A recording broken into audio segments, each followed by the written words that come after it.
Hello, good afternoon, and welcome to your new German lesson, and welcome to the first day of our challenge. Our challenge will be to learn 100 verbs with separable prefixes in German in 10 days. So each day 10 verbs. For today I prepared, of course, 10 verbs for you to learn. We will learn how to use them in presence and in perfect in Deutsch. That's important. And before we start with our new lesson, with our new challenge, I would like to inform you that I opened a new video channel, new YouTube channel, where I would be posting videos explaining German in German. So I would like to make videos where I would use only German and no translations. I teach German in different languages. I explain German in English, in Italian, in Serbian. So I would like all of you to come to this channel where I would explain everything in German. Actually, I won't explain anything. I would just like to speak in German, to use easy, simple German sentences and phrases that most people can understand. So that's the point. You should go and check whether you can understand everything that I'm saying in this video. But most importantly, you should check whether you can say the same things, whether you can repeat what I'm saying. So that should be your goal, to be able to say and to repeat whatever I'm saying there, or to make your own sentences as well. My second video actually would be in a form of a dialogue where I would ask a question and then I will answer the question, but maybe making some mistakes that beginners usually make, so that we can all learn on our mistakes. I think that would be great. I hope you like it. The link for this new video channel is in the description below, so I would like you to check it out. And now we're beginning with our challenge, 10 words for today.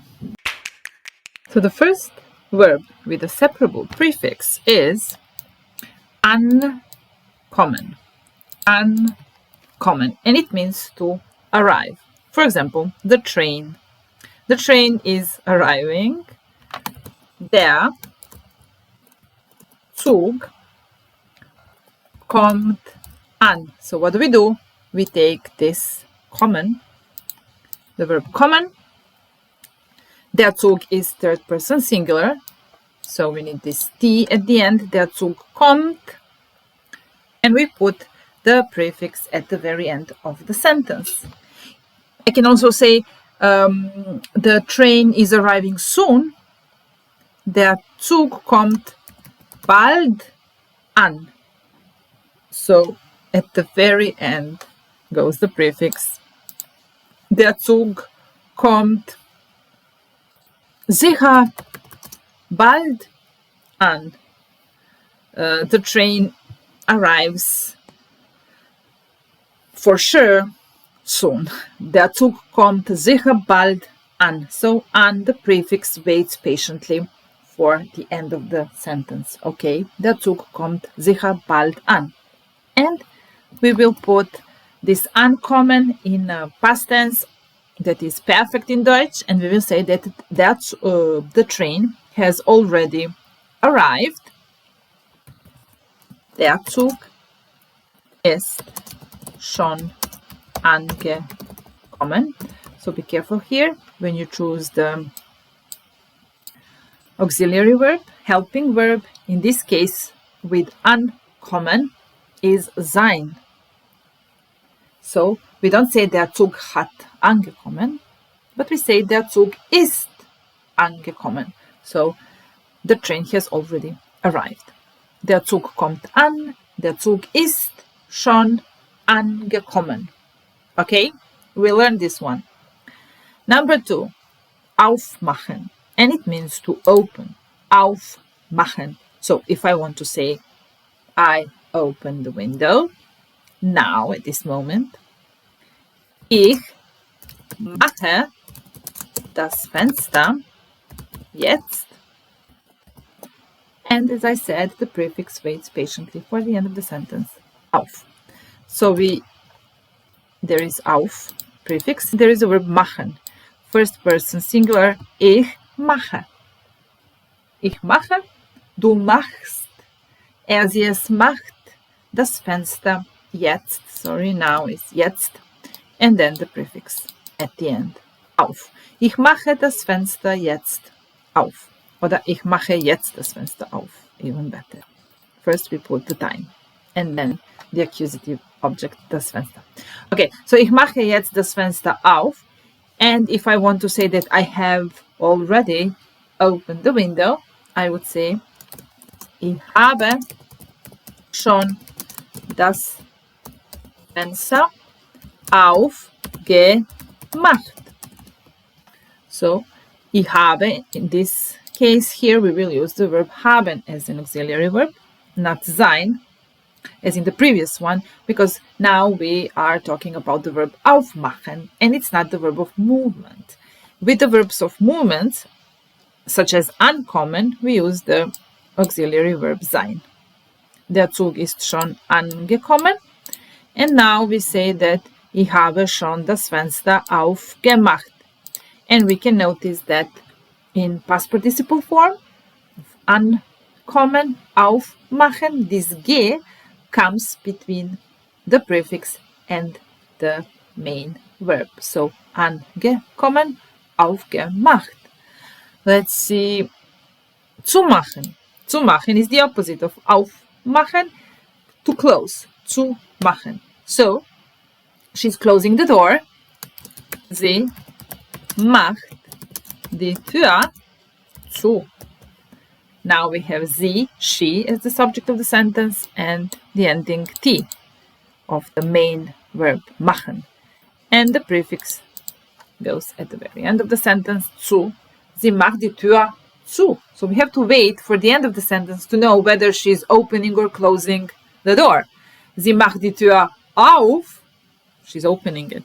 Sie macht die Tür zu. She's closing it. Okay, sie macht die Tür zu.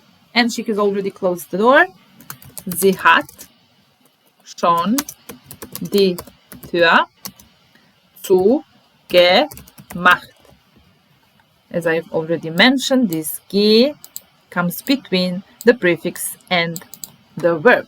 So zugemacht is past participle form of the verb zu machen, and we use it in perfect in Deutsch. So we need auxiliary verb, either sein or haben, and past participle form of the main verb.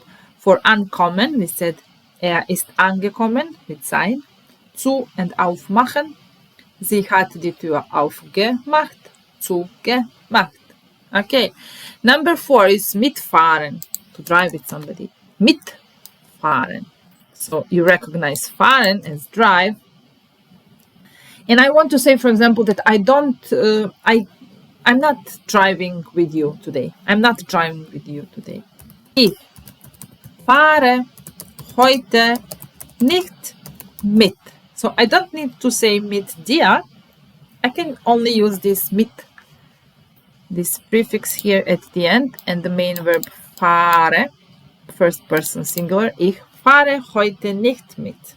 I'm not driving with you today. Ich fahre heute nicht mit. What do you think here? Mitfahren. If I want to make a sentence in perfect, in Deutsch, should I use sein or haben as a helping verb? Mitfahren. Fahren is the word of movement, and mostly, I said mostly, it goes with sein. So, where is it? Ich bin gestern nicht mitgefahren, meaning that yesterday I didn't drive with them or with him.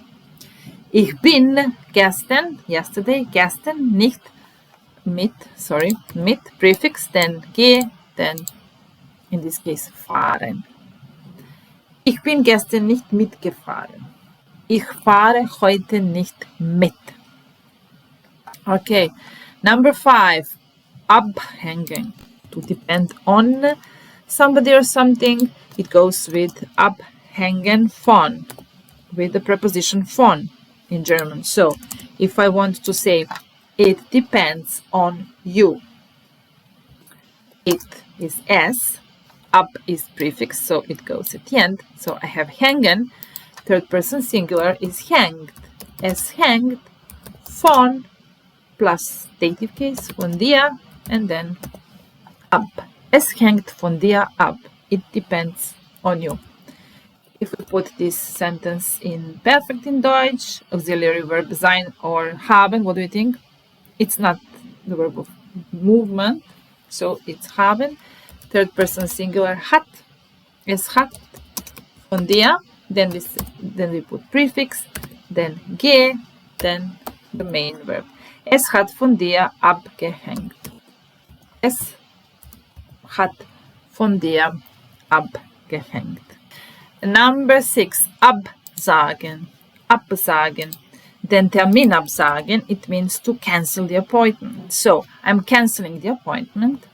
Ich sage den Termin ab.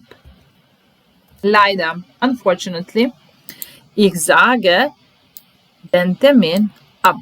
Prefix at the end. And in perfect, it would be haben. Ich habe den Termin ab.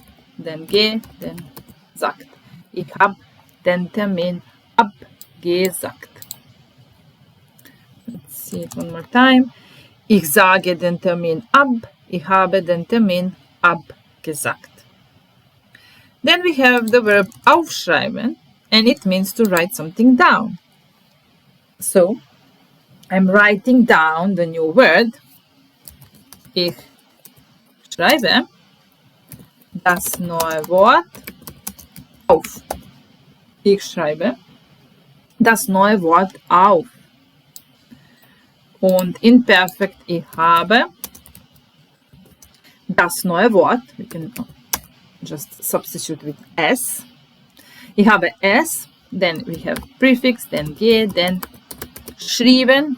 Pay attention to this past participle form of the verbs, because there are verbs that are regular and there are verbs that are irregular, and a lot of irregular verbs in German. So it's not aufschreibt, it's aufgeschrieben. Ich schreibe das neue Wort auf. Ich habe es aufgeschrieben. Aufgeschrieben. Then we have the verb to wake up. Aufwecken. To wake up somebody. Aufwecken. Ich wecke meinen Sohn auf. I'm waking up my son. Ich habe meinen Sohn aufgeweckt. Ich wecke meinen Sohn auf. I'm waking him up. Ich habe meinen Sohn aufgeweckt. I have already woken him up. So, wake somebody up is aufwecken. If you're waking yourself up, you don't need help from other people, you just wake up by yourself, then you don't use the verb aufwecken, but you use wachen, aufwachen. Ich wache auf. It means I'm waking up by myself. Ich wecke jemanden auf. I'm waking up somebody else. Ich habe aufgeweckt. Einsteigen, it means to get on the bus or to get on the train. So it's moving. So I'm getting on the train now. Ich steige in den Zug ein. And in perfect, it would be with sein because it's a verb of movement. So ich bin in den Zug eingestiegen. Ich steige in den Zug ein. Ich bin in den Zug eingestiegen. Eingestiegen. Again, irregular. Similar to schreiben. Schreiben, geschrieben. Steigen, gestiegen. Ich bin eingestiegen. The opposite of this one, einsteigen, would be, of course, aussteigen. Ich steige aus dem Zug. Aus, you don't need to repeat it. Ich steige aus, it means I'm getting off the train. Ich steige aus, ich bin ausgestiegen. Ich bin ausgestiegen. Okay, einkaufen, it means to go shopping, to buy different things, for example, in the supermarket. So, for example, ich kaufe im Supermarkt ein. It means that I'm going shopping, buy groceries in the supermarket. Ich kaufe im Supermarkt ein. For example, ich kaufe am Wochenende im Supermarkt ein, meaning on the weekend, at the weekend, I buy groceries in the supermarket. Ich kaufe ein. And perfect would be with haben. Ich habe am Wochenende im Supermarkt ein gekauft. This one is regular, so it has ge and t at the end. Eingekauft. Einkaufen. Ich kaufe ein. Ich habe eingekauft. Okay, so these are 10 words for today, and tomorrow we are doing another 10. See you.